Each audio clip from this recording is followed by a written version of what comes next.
आप देखेंगे कथन और तर्क है और यूपीपी कांस्टेबल का हूबहू पेपर है। यूपीपी कांस्टेबल एग्जाम 2017 का, लेकिन हुआ नहीं था तो एग्जाम डेट 26/10/2018 शिफ्ट का पहला है।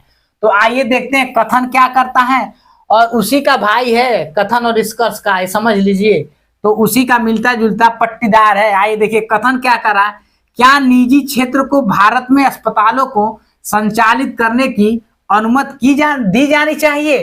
तर्क देखिए इसको आप अक्सर 100% मान करके दोस्तों चलेंगे।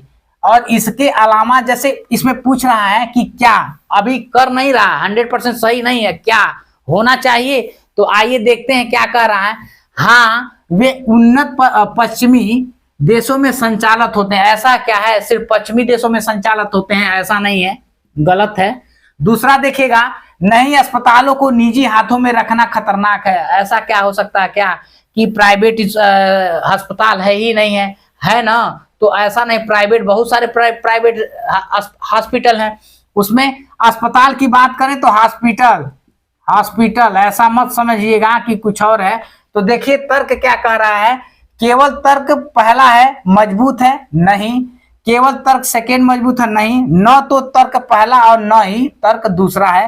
ते आपका सी ऑप्शन सही हो जाएगा। इस है, क्या सरकार को दालों के निर्यात पर प्रतिबंध लगाना चाहिए? बात करें दोस्तों निर्यात ऐसे समझिए, निर्यात मतलब निकल जाना। अंग्रेजी में दोस्तों कहें तो इसको बोलते हैं एक्सपोर्ट। क्या बोलते हैं? एक्सपोर्ट। कोई चीज अपने यहाँ से बाहर भेजना है, या तो आप कोई चीज घर में ज्यादा चीज पैदा हो गई है तो उसे बाहर के बगल के लोगों को, बाहर आदमियों को बेच देते हैं, तो वही चीज हो गया निर्यात। इंपोर्ट मतलब होता है दोस्तों अंदर आना।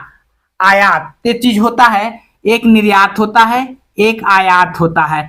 आयात मतलब होता है इंपोर्ट होता है दोस्तों, कोई भी चीज बाहर विदेश से आप अंदर की तरफ लाते हैं, और निर्यात मतलब बाहर की तरफ जाना। तो ये चीज आप इस चीज को आप अच्छे से समझ लीजिए, क्या होता है निर्यात, क्या होता है आयात, क्योंकि इस पे एक क्वेश्चन जरूर डालेगा यूपीपी कांस्टेबल, क्योंकि इसको समझ में नहीं आता है कि निर्यात और आयात क्या होता है।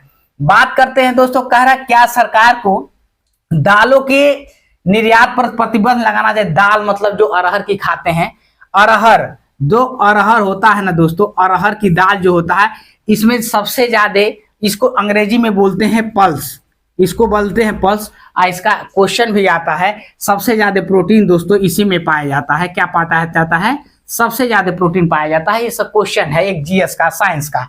तो कहें हाँ, इसमें भारत में दालों की कीमत का कम हो जाएगी। ऐसा है, अगर ये चीजें, हाँ, इसमें भारत में दालों की कीमत कम हो जाएगा अगर निर्यात करना। मान लीजिए दोस्तों आपके पास, ऐसे समझिए, ये इतनी दाल है और इतनी दाल आप क्या कर रहे हैं, निर्यात कर दे रहे हैं। तो आप जो है इसका जो हिस्सा है यही तो आपके देश या चाहे घर में बचा, तो इसका लोग अब देख, ऐसे समझिए, अब जब ज्यादा था तो डिमांड कम हो जाएगी, अब जो चीज कम है तो कहने के बाद डिमांड ज्यादा हो जाएगी, तो इसका प्राइस क्या हो जाएगा, बढ़ जाएगा। क्या हो जाएगा, प्राइस बढ़ जाएगा। और ये पूरे का अगर हम निर्यात नहीं करते हैं तो कहीं ना कहीं प्राइस उसका डाउन रहेगा। तो यही समझिए इस अनुसार कि क्या कर रहा है, तो ये चीजें सही हो जाएंगी। हाँ, इसमें भारत में दालों की कीमत कम हो जाएगी। मान लीजिए हमने कहा इतना था, आधा हमने कर दिया, तो इसी पे तो पूरा भारत सरकार बेचेगी जो भी रहेगा, तो कहीं ना कहीं दामों में थोड़ा सा उछाल आ जाएगा। ऐसे आसान भाषा में, अगर ये पूरा दाल भारत में रहता है दोस्तों तो कहीं ना कहीं उसका रेट डाउन हो जाएगा। आगे चलिए दोस्तों सेकंड, हाँ, इस निर्णय से निर्यात उद्योग में नौकरियां कम हो जाएंगी चाहे खत्म हो जाएंगी। ऐसा क्या है, ये चीजें नहीं होगी दोस्तों, इससे हमसे कोई मतलब नहीं है।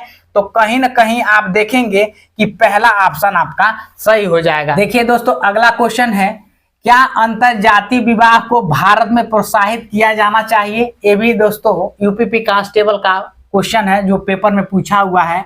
देखिए अंतरजातीय मतलब होता क्या है कि दूसरी जात में शादी कर देना। हमारे भारतवर्ष में न जाने कितनी जातियां यहाँ पे रहती हैं, और उसी की बात कर रहा है कि अंतरजातीय मतलब जिस तरह से वर्मा जी, शर्मा जी, कई जातियां हैं जो एक दूसरे के शादी करने का ये प्रस्ताव कर रहा है, कि पूछ रहा है क्या अंतरजातीय विवाह को भारत में प्रोत्साहित किया जाना चाहिए।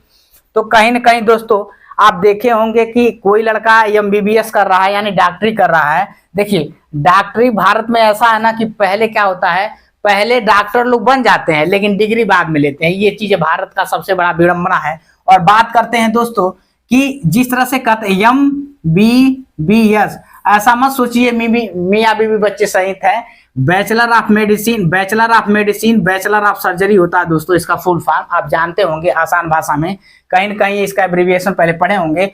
तो इसी तरह से कह रहे हैं कि अगर आप MBBS की डिग्री आप ले लेते हैं और वहां किसी लड़की से प्यार हो जाता है तो और अच्छी पोस्ट पा जाते हैं, कहीं डॉक्टर अच्छे बन जाते हैं और सफल डॉक्टर बन जाते हैं, दोनों लड़की लड़का, तो वहां पर अंतरजातीय शादी हो जाती है। लेकिन यह भारत की विडंबना है कि अभी भी हम जातिवाद से घिरे हुए हैं दोस्तों, पूरी तरह से अभी भी जातिवाद से हम लोग घिरे हैं, वहां तक पहुंचने के लिए अभी संभव नहीं है। लेकिन क्वेश्चन में जो कह रहा है उसको आप देखेंगे क्या कह रहा है। हाँ, यह जाति व्यवस्था को समाप्त कर देगा पक्का। अगर अंतर जातीय शादी जिस दिन होने लगा, एक दूसरी जात बिरादरी में दूसरे शादी से एक दूसरे जात से दूसरे जात से शादी होने में, कास्ट की बात कर रहे हैं, तो ये चीज पहला बहुत मजबूत है, ये खत्म कर देगा। हाँ बहुत सही है। दूसरा है नहीं, ये हमारी भारतीय परिवार प्रणाली को नष्ट कर देगा। ऐसा कुछ नहीं है कि कुछ नहीं हो सकता दोस्तों कि ये गलत हो जाए, ये गलत कह रहा है कि हमारी भारतीय प्रणाली को नष्ट नहीं कर सकता। बात कर देते हैं इसमें दोस्तों, तर्क जो है केवल तर्क पहला मजबूत है दोस्तों। बात करें दोस्तों कि बेरोजगारी का आलम बहुत तेजी से बढ़ रहा है। बात करें हम बेरोजगारी, ये बेरोजगारी है। और बात करें यहाँ पर क्या है, अंधविश्वास। जितना देखिए अंधविश्वास है दोस्तों, अंधविश्वास है, जितना दोस्तों बेरोजगारी बढ़ेगा उतना हम तय करते हैं ये 100% सही है दोस्तों, उतना अंधविश्वास भी बढ़ेगा दोस्तों। क्योंकि आप जब कोई नौकरी नहीं लगेगी तो कर्मकांडों में फंसेंगे और अपना हाथ दिखाते फिरेंगे दोस्तों।